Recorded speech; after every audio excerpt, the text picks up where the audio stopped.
pemakaman pada hari Sabtu waktu setempat.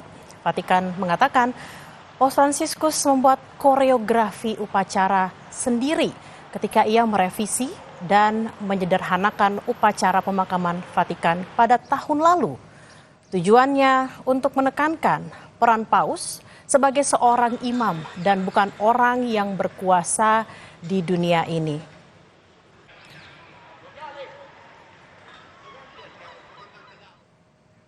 Kepolisian Vatikan berpatroli di sekitar lapangan Basilika Santo Petrus sebelum dilakukan pemakaman Paus Fransiskus Sabtu malam waktu setempat. Polisi memasang detektor logam dan barikade untuk mengamankan peziarah. Lebih dari 250.000 orang memberikan penghormatan terakhir jelang pemakaman Paus Fransiskus, saudara. Skema pengamanan di luar area lapangan Santo Petrus diperketat. Polisi setempat melengkapi pengamanan dengan detektor logam, sistem khusus anti-drone, dan anjing pelacak. Vatikan mengatakan bahwa 164 delegasi telah dikonfirmasi menghadiri pemakaman Paus Fransiskus. Para pemimpin dunia, termasuk Presiden Amerika Serikat Donald Trump, Presiden Argentina Javier Milei, bersama dengan keluarga kerajaan, berkumpul di Roma untuk menghadiri pemakaman. Jelang prosesi pemakaman Paus Fransiskus, sejumlah peziarah masih memadati lapangan Basilika Santo Petrus. Selama misa requiem berlangsung, peziarah yang ingin mengikuti misa hanya bisa di lapangan Basilika Santo Petrus, sementara sejumlah pemimpin negara ataupun utusan khusus akan mengikuti misa requiem di dalam Basilika Santo Petrus. Misa requiem Paus Fransiskus akan dimulai pukul 10 pagi waktu Vatikan atau 3 sore waktu Indonesia bagian Barat.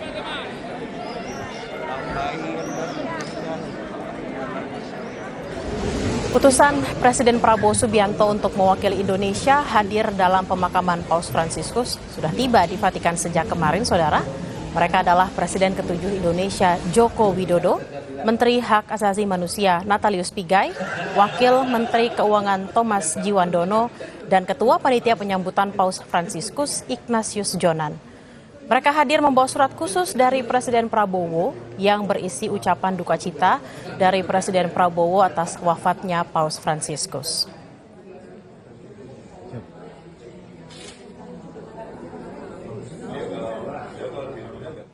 Hari ini keempat utusan khusus Presiden Prabowo mengikuti upacara penghormatan terakhir di Vatikan sebagai tamu resmi kenegaraan bersama semua pemimpin di dunia. Utusan khusus Presiden memakai pakaian serba hitam sebagai bentuk penghormatan dan duka cita untuk Paus Fransiskus. Tamu resmi kenegaraan juga akan mengikuti misa requiem Paus Fransiskus yang akan dilakukan di Basilika Santo Petrus. Salah satu yang hari ini hadir di Vatikan, saudara, adalah Valeria Martano, Ketua Komunitas San Egidio Internasional. Kita akan langsung menyapa. Selamat siang waktu Indonesia atau selamat pagi waktu Vatikan. Ibu Valeria, seperti apa sih Ibu suasana di sini saat ini? Karena kita tahu Ibu juga akan menghadiri upacara pemakaman pada siang hari ini. Suasana di sini ada emosi tinggi. Dan orang sangat tersentuh. Sudah beberapa hari ada banyak-banyak orang, seperti dikatakan tadi, kira-kira 250.000 orang yang kita semua pergi untuk menghormati Paus yang sangat-sangat tercinta dari semua orang. Dan dalam suasana hening, suasana sangat tenang. Itu menyentuhkan, sangat menyentuhkan. Karena ada sesuatu yang muncul dari hati. Benar-benar, dia seorang pastor, seorang bapa yang sangat-sangat tercinta. Dan dari pagi-pagi, lapangan Santo Petrus sudah penuh dengan banyak-banyak orang. Dan kita dari komunitas Sant'Egidio karena harus ke sana karena kita membawa orang miskin yang Paus Fransiskus mengenal secara pribadi dan akan mendampingi dia juga, akan hadir di antara kepala kepala negara dan banyak orang, ada juga umat, orang biasa dan orang miskin terpidana yang menerima izin khusus karena mereka yang bertemu secara pribadi Paus Franciscus menerima izin khusus untuk pergi ikut misa. Bu Valeria, tadi Ibu bilang akan membawa rombongan yang rencana akan tiba kalau tidak salah itu nanti akan menunggu di Basilika Santa Maria Maggiore. Ada berapa banyak Ya. orang yang akan tiba di sana, hadir di sana? Lalu seperti apa di sana pengamanannya? Lalu orang-orang yang hadir seperti apa, Ibu? Seperti delegasi yang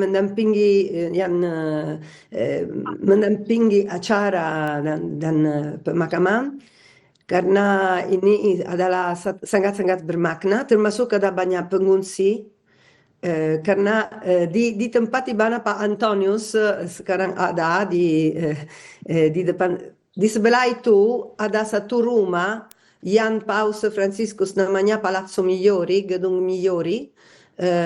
Rumah itu yang dulu ada Rabiara, tapi bisa mungkin ada rencana untuk membuat itu hotel 5 bintang, tetapi Paus Franciscus memutuskan itu harus menjadi tempat untuk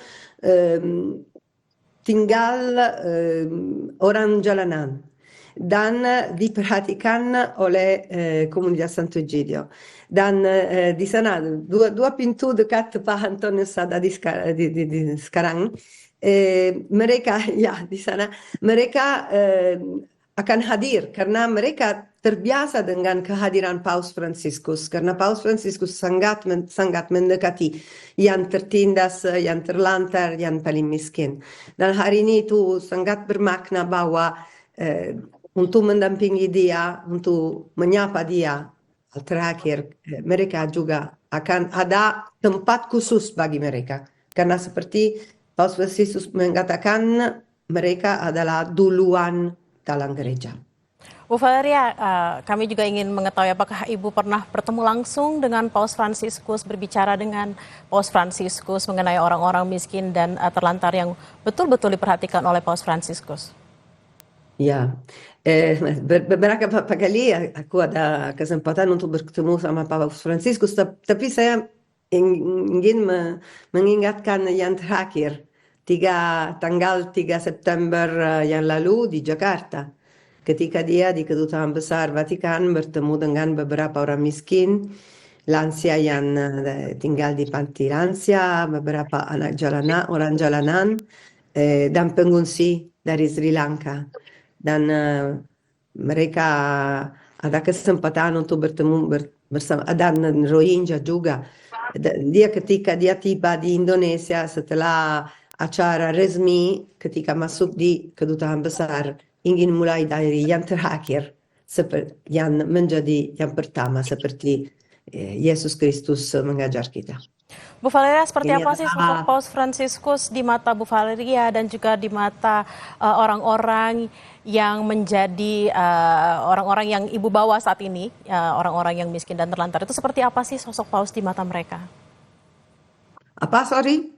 Seperti apa sosok Paus Franciscus bagi Bu Valeria dan juga bagi teman-teman yang saat ini akan menunggu kehadiran dari jenazah Paus Franciscus di sana?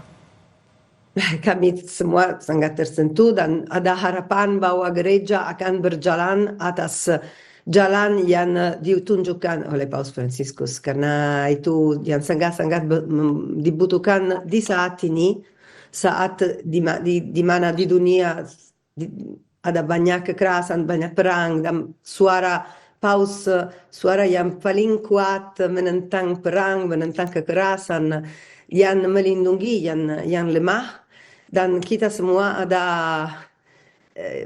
suasana harapan dan juga komitmen untuk ambil, kita seperti komunitas Katolik Santo Egidio di seluruh dunia, kita ambil warisan ini. Paus Franciscus mengatakan jalan terus atas jalan ini, doa orang miskin damai. Ini tinggal seperti warisan dari dia. Dia mengatakan tentang revolusi kelembutan dan belas kasih. Doa kita hari ini bahwa dia dari surga melindungi gereja sehingga gereja Katolik semua di seluruh dunia bisa tetap berjalan atas jalan ini. Ini ada harapan yang ada dalam hati. Saya pikir umat yang di lapangan Santo Petrus sekarang di seluruh dunia yang sedang menonton TV dan terutama dalam hati orang miskin.